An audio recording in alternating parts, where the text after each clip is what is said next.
Well, now that we understand a little bit more about JavaScript, I'd like to go to our project site and try out just a little bit.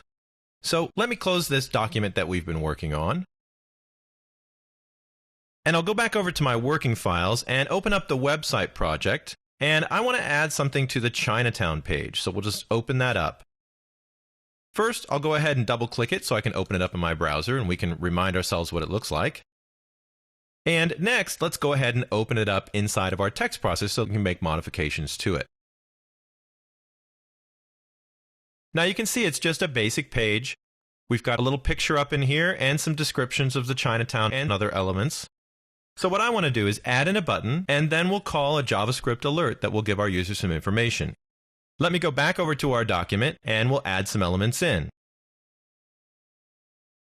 The first thing I want to do is add a button element. So I'm going to do that right after the image tag we have here showing the lantern. I'll add a line right underneath it, and we'll add our button tag. And I'm going to go ahead and add the onClick event and call a function right here. So we'll add onClick, and we'll set it equal to a function that we'll make soon called showDate. Since it's a function, I'll need some parentheses at the end, and I'll just close the quotes up and finish out our button tag. Inside the button tag, we want a label. And for that, I'd like to use "Come Celebrate Chinese New Year." And of course, I'm going to close the button tag at the end of that.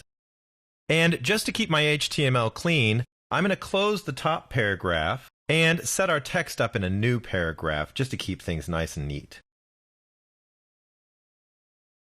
Now, of course, we have not written our showDate function yet, but let's save our changes and make sure it's looking pretty good. I'll go back to my Chinatown page and refresh it. And there we can see our button's been added and the paragraph moved down a little bit. And now we want to go ahead and add the function that's going to pop up the alert box for us. So let's go back to our document again. Our document doesn't have a script tag yet, so I'll put it where we had it last, and I'll put it down at the bottom of the document, right before the close body tag. I'll go ahead and put in a close script so we don't have to worry about that later. And here's where we're going to add our function.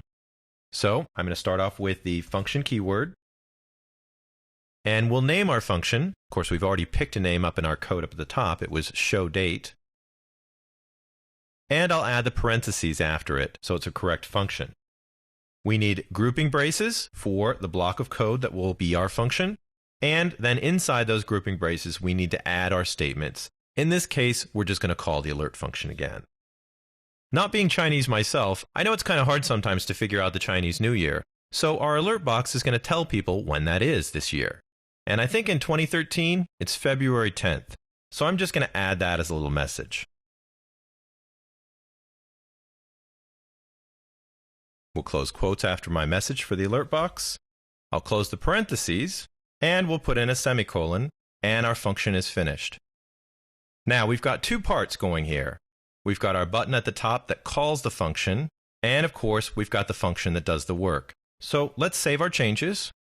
We'll go back out to our document, and we'll refresh and try it again. I'll just go back down to our button and click, and there you can see our alert pop up. Our user finds out what date Chinese New Year's is, and they can click OK and go on with the rest of their browsing.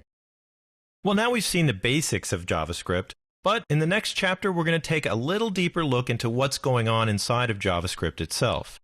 I'm doing this not necessarily to make you a better programmer, but mainly to be able to recognize different kinds of structures when you get scripts from people.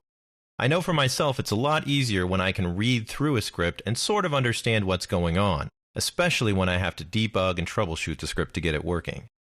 So we'll be continuing on with a little more JavaScript in the next chapter.